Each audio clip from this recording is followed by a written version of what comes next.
जब संपूर्ण वैभव होते हुए भी प्रभु श्री राम का मन व्याकुल था, तब गुरु वशिष्ठ के ज्ञान ने उन्हें विषाद से बाहर निकाला। सुनिए बकुल जी की वाणी में। जय श्री राम।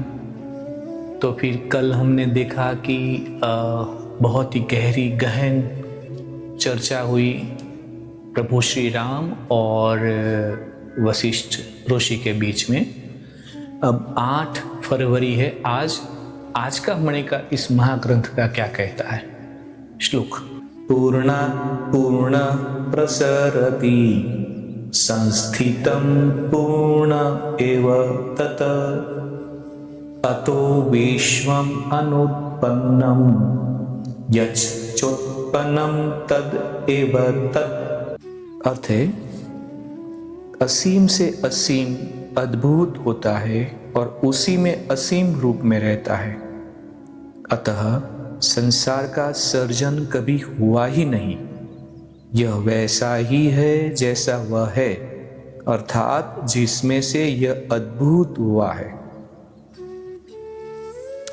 राम ने कहा, हे महर्षि, आप कैसे कहते हैं कि न वह रिक्त ही है, न प्रकाशमान और न अंधकार पूर्ण ही। इन परस्पर विरोधी कथनों से मैं भ्रमित हो रहा हूं।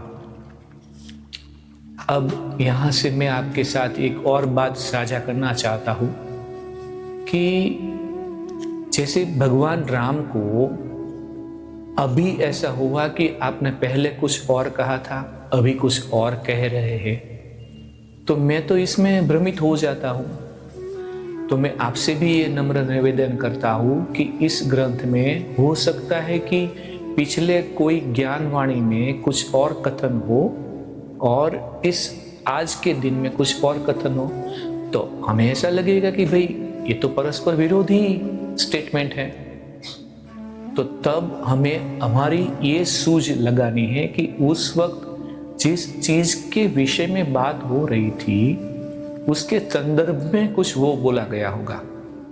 हालांकि सबको अगर साथ में देखा जाए तो सब एक ही ज्ञान रहेगा। वशिष्ठ ने उत्तर दिया, राम, तुम बच्चों जैसे प्रश्न कर रहे हो, तो भी मैं तुम्हें सही आशय बतलाता हूं। जिस प्रकार बीन तराशी हुई प्रतिमा किसी शिलाखंड में सदा विद्यमान रहती है, इसी प्रकार यह संसार भी उस परम सत्ता में निहित रहता है। इससे कोई अंतर नहीं पड़ता कि तुम इसे वास्तविक मानो या अवास्तविक। इस दृष्टि से वह रिक्त नहीं। जैसे कोई कहे कि इस शांत महासागर में कोई लहर नहीं, वैसे ही परम सत्ता इस संसार में रहित नहीं। परंतु इन उदाहरणों का प्रयोग एक सीमा तक ही करना चाहिए। अधिक खींचतान की आवश्यकता नहीं है। उदाहरण को उदाहरण की तरह ही रखें। जैसे एक शिला जब हम देखते हैं तो हमें कभी उनके अंदर एक बहुत ही खूबसूरत प्रतिमा नहीं दिखती, लेकिन उसमें है। जैसे समुद्र में हम समुद्र देखें, लहर नहीं दिखेगी, लहर है, लहर दिखेगी नहीं, लहर दिखेगी तो लहर नहीं है। तो ऐसा विरोधाभास कथन हो सकता है।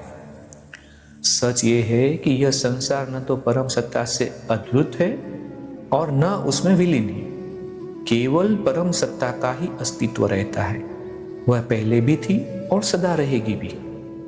जब कोई सोचता है कि यह संसार शून्य है तो इसका कारण है कि उसे लगता है कि यह शून्य नहीं, और जब कोई सोचता है कि यह शून्य नहीं तब उसे लगता है कि यह शून्य है। हो गया विरोधाभासी कथन, लेकिन फिर भी उसमें तथ्य है। वह परम सत्ता भौतिक नहीं, अतः सूर्य, चंद्र आदि भौतिक स्रोत उसे प्रकाशित नहीं कर सकते। वह स्वतः प्रकाशित है, इसलिए वह जड़ या अंधकार पूर्ण भी नहीं। इस परम सत्ता का बोध या अनुभव किसी अन्य के द्वारा नहीं हो सकता। इसका बोध तो स्वयं परम सत्ता को ही हो सकता है। यह असीम चेतना असीम प्रकाश से भी अधिक शुद्ध है। वाह!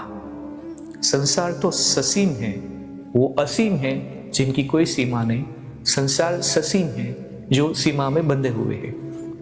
परंतु जिसने मिर्च को नहीं चखा वह उसका स्वाद भी नहीं जानता।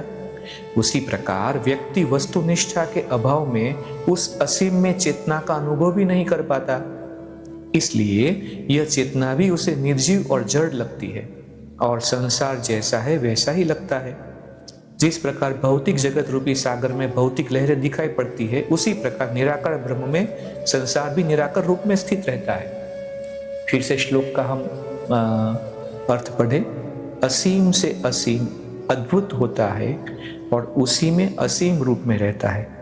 अतः संसार का सर्जन कभी हुआ ही नहीं, यह वैसा ही है जैसा वह है, अर्थात जिसमें से यह अद्भुत हुआ है।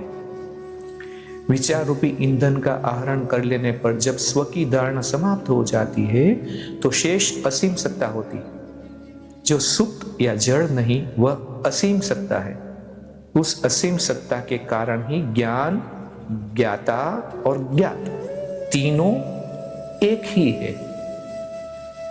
तो आज इस श्रृंखला के मणिका को यहाँ पे विराम देते हैं और फिर इसी चिंतन और मनन के साथ कल वापस हम मिलेंगे नई मणिका के साथ। तब तक के लिए जय श्री राम। इस ज्ञान यात्रा में हमारे साथ बने रहने के लिए चैनल को सब्सक्राइब करें और बेल आइकॉन दबाएं।